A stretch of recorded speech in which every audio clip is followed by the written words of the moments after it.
C'est avec une réelle confiance dans les capacités de notre pays que je procède ce jour à l'ouverture de la première édition de la Conférence nationale sur les infrastructures et les travaux publics. Je voudrais, avant toute chose, saluer le gouvernement de la République, les administrations sectorielles, les partenaires techniques et financiers, les opérateurs économiques, les experts, les universitaires, ainsi que tous les organisateurs qui ont contribué à la tenue de cette importante rencontre. Je salue également la présence de nos compatriotes de la diaspora, dont les compétences, l'expérience et l'attachement à la nation peuvent utilement nourrir la transformation structurelle que nous voulons engager. Mesdames et messieurs, le thème retenu pour cette conférence, infrastructures durables et innovantes vers un système moderne et compétitif pour les infrastructures et les travaux publics en République démocratique du Congo, touche à l'une des questions les plus décisives pour l'avenir de notre pays. Car les infrastructures ne sont pas seulement une affaire de routes, de ponts, de ports, d'aéroports ou de bâtiments. Elles sont l'ossature même de l'État. Elles structurent le territoire. Elles relient les populations. Elles fluidifient les échanges. Elles soutiennent la production. Elles sécurisent l'investissement. Elles conditionnent en définitive la capacité d'une nation à transformer ses ressources en prospérité partagée. Pour un pays continent comme la République démocratique du Congo, la question des infrastructures est donc une question de souveraineté, de cohésion nationale et de compétitivité. Distingués participants, mesdames et messieurs, pour savoir où nous devons aller, il nous faut regarder avec lucidité d'où nous venons.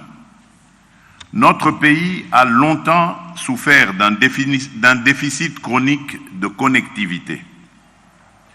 L'excentricité de plusieurs de nos espaces, l'enclavement de nombreux territoires, la faiblesse du réseau routier revêtu, la dégradation des voies ferrées, le sous-équipement portuaire et fluvial, ainsi que l'insuffisance de l'offre énergétique et numérique ont freiné l'intégration du marché national, renchéri les coûts logistiques et affaibli la dynamique de production.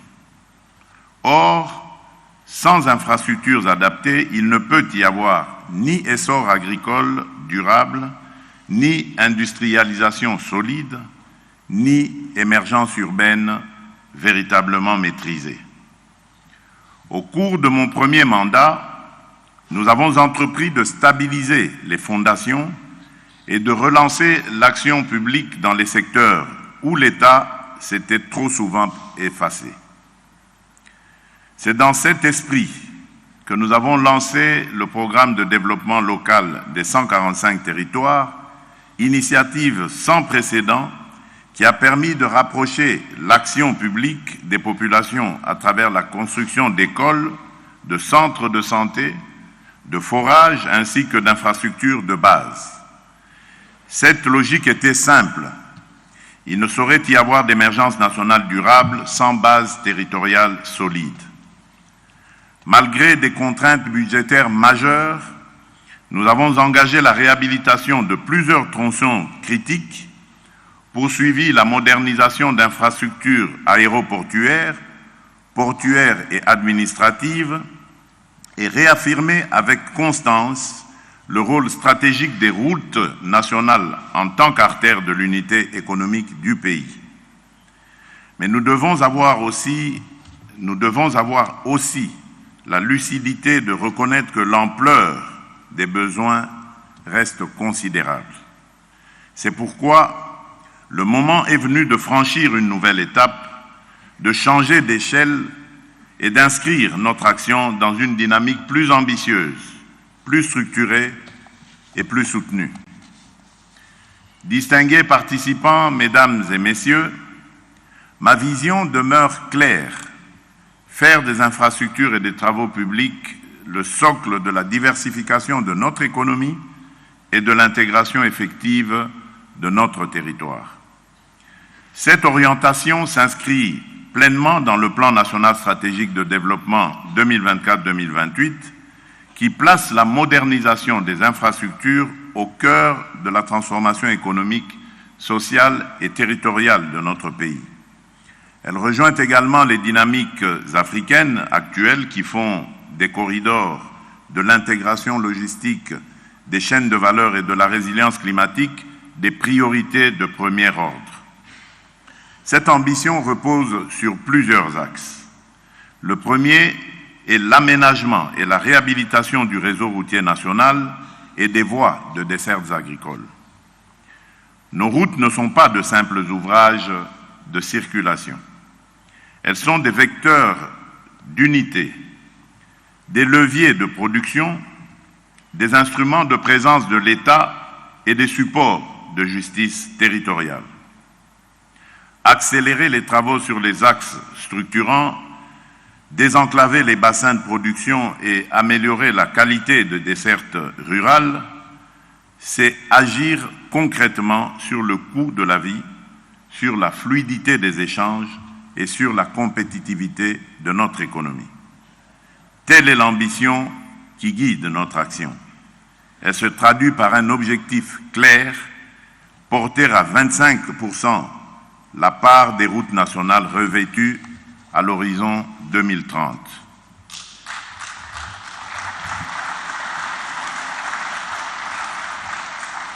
Dans cette perspective, les travaux s'intensifient sur la RN1, véritable colonne vertébrale reliant l'Atlantique au Katanga, sur la RN2 qui relie le centre du pays à l'est, ainsi que sur les axes stratégiques que constituent la RN4 et la RN5. Le deuxième axe est la construction de corridors de développement le long de nos principales voies de transport structurantes. Il ne s'agit plus seulement de construire des routes isolées, mais d'organiser de véritables espaces économiques reliés aux zones de production, aux centres de consommation, aux plateformes logistiques, aux pôles énergétiques et aux débouchés régionaux. Le troisième axe est la consolidation d'un système multimodal moderne, articulant routes, rails, ports, voies fluviales, lacs et aéroports. Sur ce point, le projet du port en eau profonde de Banana revêt une importance stratégique majeure. Il a vocation à renforcer durablement l'ouverture maritime de la République démocratique du Congo, à réduire les coûts et les délais logistiques et à accroître l'attractivité commerciale du pays. Dans le même élan, la modernisation des aéroports, notamment ceux de Kisangani, de Kananga, de Mbujimayi et de Bunia, ainsi que celle des ports fluviaux et lacustres, en particulier à Kalemi et à Mbandaka, doit être poursuivie avec méthode, constance et sens de la priorité. Le quatrième axe est l'intégration des infrastructures énergétiques et numériques dans notre stratégie de connectivité. Il n'y a pas d'infrastructure moderne sans énergie fiable et accessible. Il n'y a pas de compétitivité durable sans un socle numérique solide. C'est pourquoi le déploiement de la fibre optique, l'extension des capacités de production et de distribution de l'électricité, ainsi que le soutien aux solutions énergétiques décentralisées, notamment solaires, conformément aux orientations du programme d'investissement public 2026-2028, doivent accompagner étroitement notre politique d'infrastructure pour transformer nos territoires en espaces d'opportunités. Dans cette perspective, chaque kilomètre d'infrastructure réalisé doit être pensé non seulement comme un ouvrage de desserte, mais aussi comme un levier de modernisation économique et de transformation sociale. Mesdames et messieurs, mais bâtir ne suffit plus. Il faut bâtir mieux, durablement et de façons innovantes.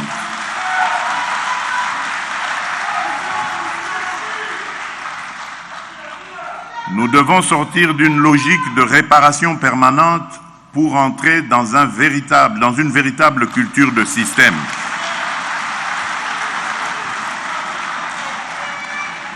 Un système qui planifie, qui norme, qui entretient, qui anticipe, qui évalue les coûts sur le cycle de vie des ouvrages.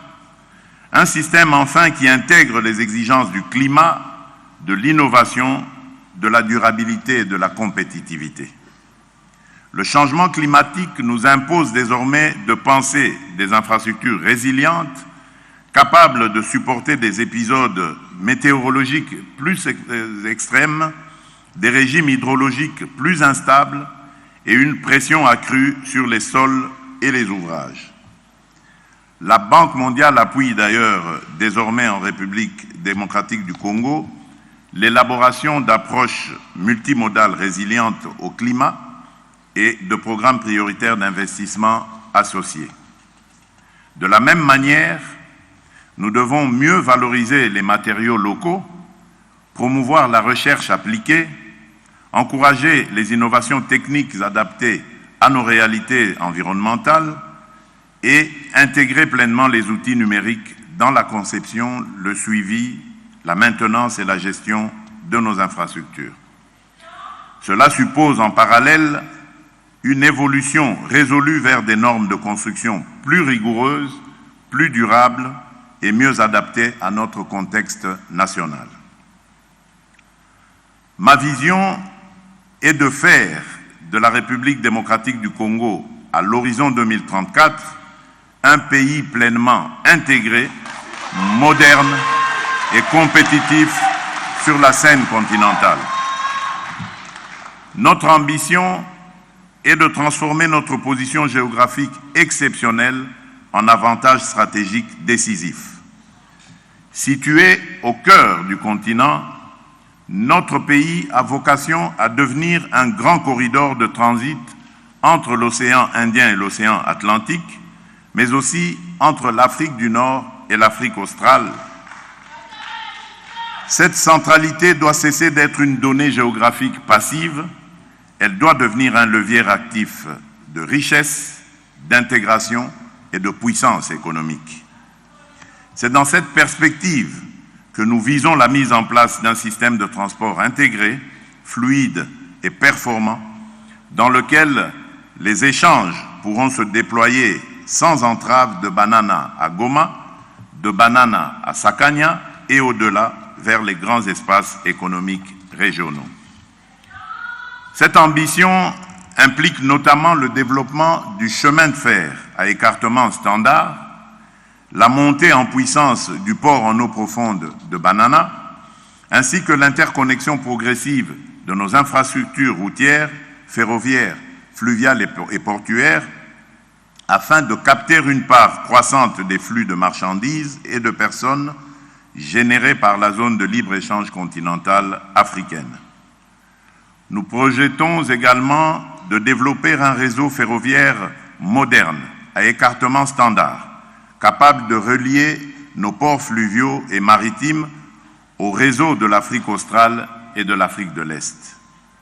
Dans cette vision, le port en eau profonde de Banana, tout comme le pont route-rail entre Kinshasa et Brazzaville, ne doivent plus être perçus comme de simples projets, mais bien comme les piliers structurants d'une économie de transit dynamique, compétitive et créatrice de valeur pour notre pays. Mesdames et messieurs les panélistes, chers participants, cette conférence ne doit pas être un exercice de plus. Elle ne doit pas être un forum d'intention. Elle doit être un moment de clarification, de méthode et de décision. J'attends de vos travaux qu'ils débouchent sur des recommandations directement opérationnelles, ainsi que sur une feuille de route claire pour la mise en œuvre de la politique nationale des infrastructures et des travaux publics. J'attends à cet effet des propositions concrètes permettant d'identifier avec précision ce qui doit être engagé à court terme, structuré à moyen terme et porté avec ambition à long terme. Pour réussir ce pari, l'implication de toutes les parties prenantes est indispensable. J'en appelle au secteur privé, national comme international, pour qu'il s'engage davantage dans le financement, la réalisation, l'entretien et l'exploitation des infrastructures structurantes dans le cadre de partenariats publics-privés équilibrés, transparents et mutuellement bénéfiques. J'en appelle à nos partenaires techniques et financiers pour qu'ils continuent d'accompagner la République démocratique du Congo dans une logique de transformation systémique, de transfert de compétences et de renforcement institutionnel. J'en appelle à notre diaspora, qui peut contribuer utilement à l'ingénierie, à l'innovation, au management des projets et à la structuration des filières techniques. J'en appelle enfin à la responsabilité de tous les acteurs politiques, sociaux et économiques. Le développement des infrastructures exige de la continuité, de la stabilité et de la cohérence. Les intérêts partisans ne peuvent l'emporter sur l'intérêt supérieur de la nation. Le temps des blocages stériles doit céder devant la culture de l'exécution.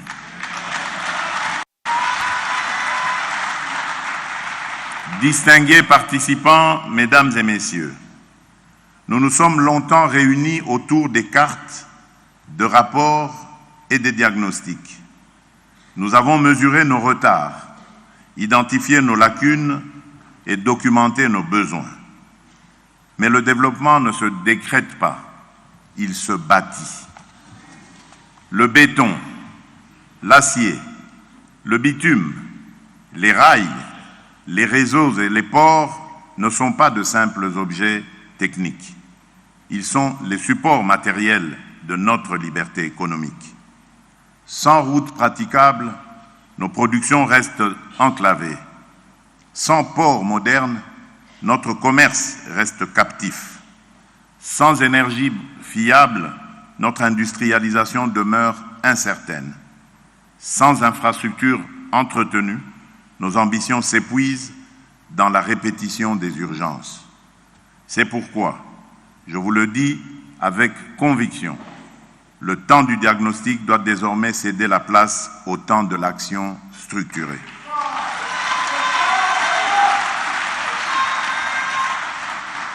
Je veux que chaque route tracée devienne une artère nouvelle irriguant le cœur de nos provinces. Je veux que chaque pont jeté sur nos fleuves soit un trait d'union entre nos territoires, nos peuples et nos ambitions.